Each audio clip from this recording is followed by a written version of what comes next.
My name is Emma Bowman. And my name is Crystal Cade. And we are going to be discussing how social media affects families and friendships and romantic relationships. Let's go ahead and get started on how it affects families.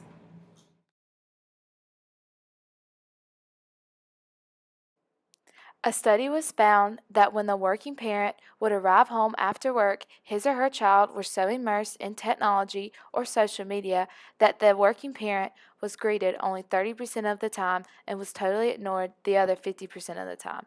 This study has to do with the sixth principle of communication: one cannot not communicate. When that child is ignoring their parent by not greeting them, they are still sending a message. They are sending their parent the message of social media is more important than them.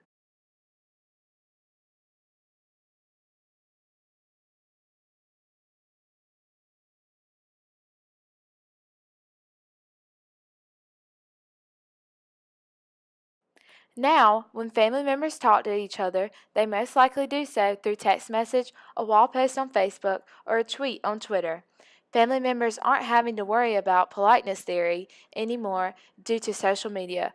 We don't have to worry about constructing our face based on certain situations because that person is not seeing our face. Our phone is. The last way families are affected through communication is interpersonal communication. There was a study on social media influence done by Kaiser Family Foundation saying that 8 to 18-year-olds spend over 7 hours a day using entertainment media. That's over 50 hours per week. These 8 to 18-year-olds are not communicating through face-to-face communication. If they are spending over 50 hours a week on social media, then they are not communicating with their family members and are losing their interpersonal communication skills. Now we're going to explore how social media has impacted friendships and romantic relationships. Let's take a look. We don't even talk. We ran out of words to say. Tell me you don't have to change. Only ever stay the same. Let's go ahead and explore the politeness theory. So in the age of social media, you can date online, have conversations online, and just about anything you wish to do online. Politeness theory says we're constantly working to construct a self or a me. We put on faces and we try to save face during personal face-to-face interactions.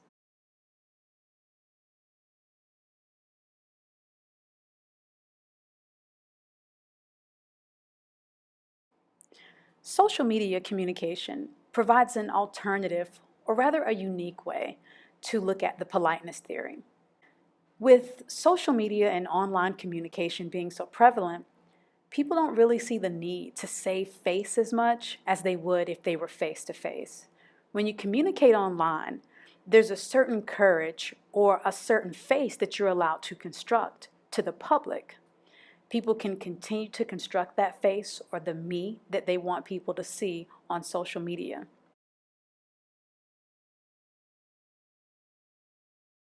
Let's take a look at an up-close and personal view of the relational stages.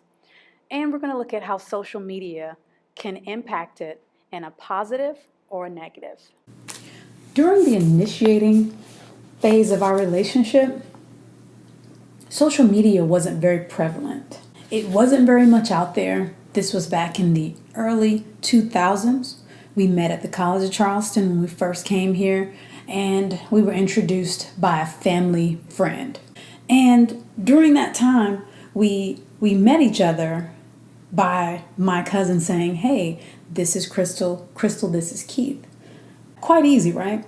So during the initiating phase, Keith and I were really just getting to know one another. We would speak regularly on campus. We even worked at the same place together, at the visitor center. We were doing some part-time work at the visitor center while we were going to school.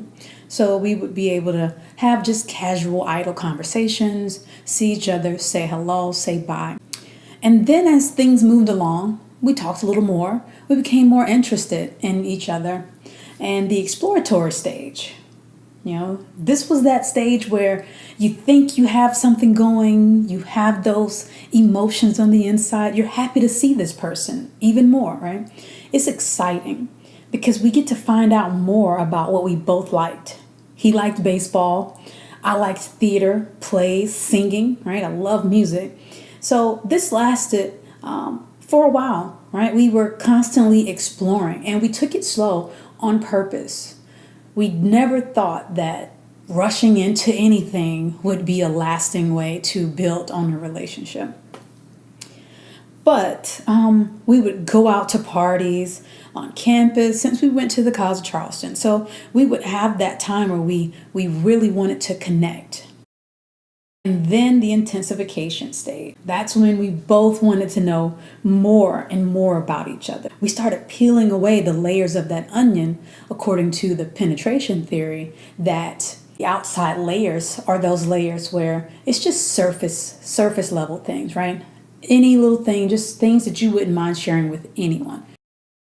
Now we're getting deeper. We're getting to the core of the onion. And this intensification stage, and we both wanted to know more about each other's families, right? Where we live. What did you do growing up? The other thing that we did during this phase, what is your family like? What are your friends like? Let's talk about going more into each other's lives.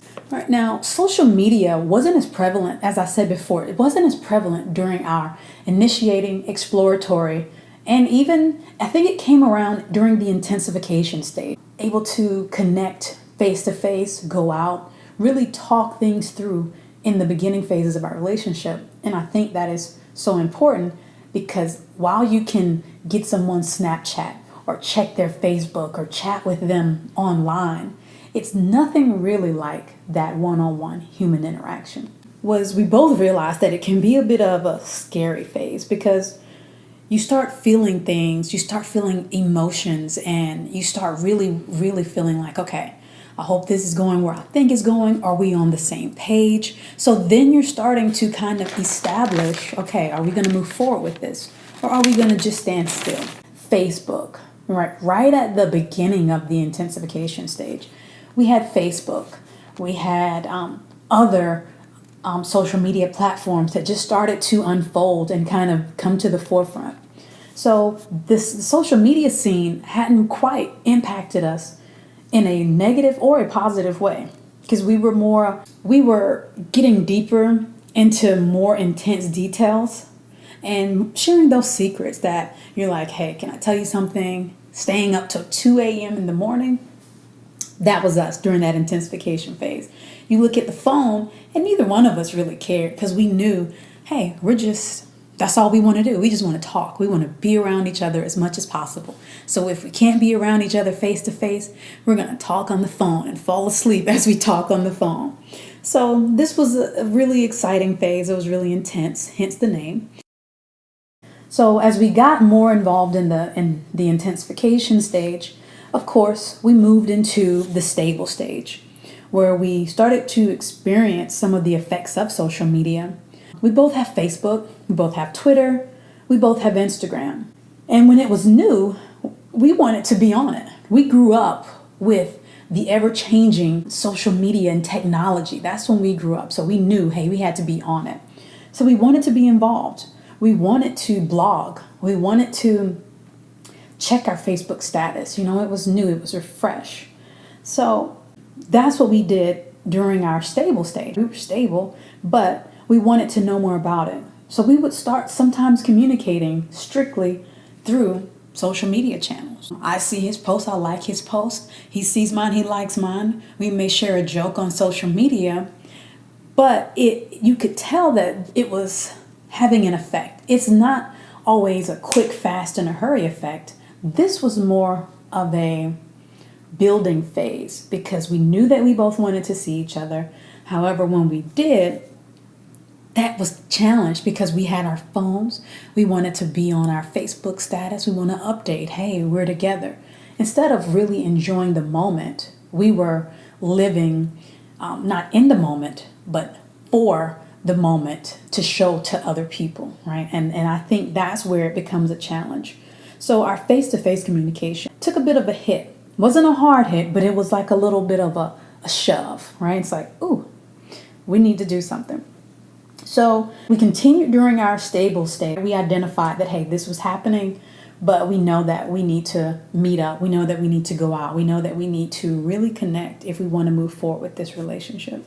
So when we married in 2013, we had to sit down and draw up some rules, right? Ground rules, just so that we can say, hey, and that first year is always that establishing ground rules, right? During marriage.